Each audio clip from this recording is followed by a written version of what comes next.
പുഷ്പം ചാർത്തിയുറങ്ങും തീരം ഇന്ദ്രധനുസിൻ തൂവൽ പൊഴിയും തീരം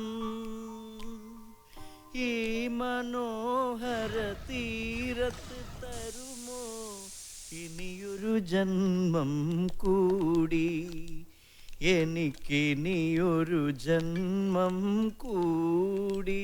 എന്തൊരു കാച്ച വയലാറ് കാച്ചത്. ഈ മനോഹര തീരത്ത് തരുമോ ഇനിയൊരു ജന്മം കൂടി. അതാണ് കവിത, അതാണ് കവി. ഓർമ്മകൾ ഓർമ്മകൾ തിരികെ കൊണ്ടുതരികയാണ് ഈ പാട്ടുകൾ.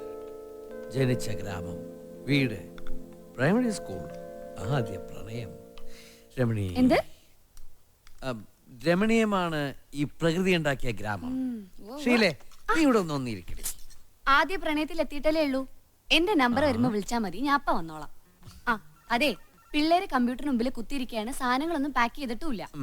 ഭക്ഷണം കഴിക്കാറുമ്പോ പറഞ്ഞു എടുത്തു വെക്കാം. രാവിലെ എപ്പോഴാ ഫ്ലൈറ്റ്? ഓ, 8 മണിക്ക് റിപ്പോർട്ട് ചെയ്യണം. നാട്ടിലേക്ക് പോകുന്നതിന്റെ തലേ രാത്രി എനിക്ക് ഒട്ടും ഉറക്കം കിട്ടില്ലെന്നേ അമ്മച്ചെന്നെ സത്യം.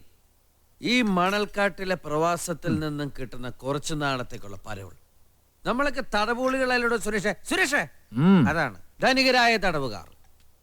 ജയിൽവാസത്തിന്റെ ദിനങ്ങൾക്ക് കൈ നിറയെ വില കിട്ടുന്നവർ. ഒടുവിലിരുന്നാൽ സ്വാതന്ത്ര്യം കിട്ടുമ്പോഴേക്കും ആയുസിന്റെ പുസ്തകത്തിൽ നിന്ന് താളുകൾ തീർന്നിരിക്കും.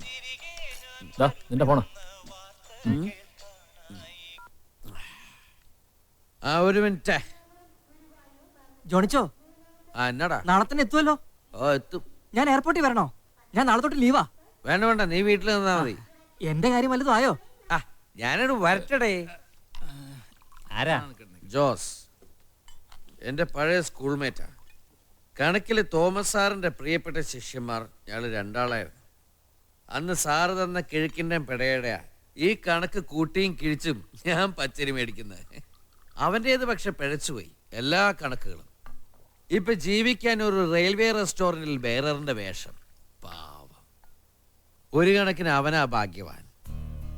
ജനിച്ച ഗ്രാമത്തിലെ വീട്, അവിടെ വീഴുന്ന മഴയും വീശുന്ന കാറ്റും ആറ്റുമീനും ചമ്പാവരി ചോറും നല്ല കള്ളും നാട്ടുവഴിയിലെ നടപ്പും. ഓ, 2 ദിവസമായിട്ട് തോരാത്ത മഴ സാറേ. റോഡാകെ പൊളിഞ്ഞെടുക്കുക, അതാ ഈ ബ്ലോക്ക്. മഴ ഒന്നാമത് പ്ലാനിങ് ഇല്ലല്ലോ. മഴയ്ക്കോ? മഴയ്ക്കല്ല, ഇവിടുത്തെ ആളുകൾക്ക്, ഗവൺമെന്റിന്. അല്ലെങ്കിൽ ഈ റോഡിലേക്കൊന്ന് നോക്ക്, എന്നെ കണ്ടം ചെയ്ത് കളയേണ്ട വണ്ടികളാ. പിന്നെ ലോകത്ത് ഒരിടത്തും കാണാത്ത കുറെ ഓട്ടോറിക്ഷകള്. ഇവിടെ വികസനം വികസനം എന്ന് പറഞ്ഞ് ബഹളം വെക്കുന്നേ. എങ്ങോട്ട് വികസിക്കാൻ? Hello, Sreenivasan, good morning. ഞാനെത്തി. നാളെ ആയിക്കോട്ടെ, വീട്ടിൽ വെച്ച് തന്നെ ആയിക്കോട്ടെ. Okay, thank you. മറ്റേ ആ ബിൽഡേഴ്സാ, വീടിന്റെ സ്ഥലത്തിന്റെ കാര്യമാണ്. നല്ല ഡീലാ. വീടങ്ങ് പൊളിച്ചു മാറ്റിയാൽ അവർക്ക് അവിടെ ഒരു 25 വില്ലാസ് പണിയാനുള്ള സ്ഥലം കിട്ടും. ഒറ്റ പ്രശ്നമേ ഉള്ളൂ, അപ്പച്ചനെ അമ്മച്ചി ഒന്ന് കൺവിൻസ് ചെയ്യിപ്പിക്കണം.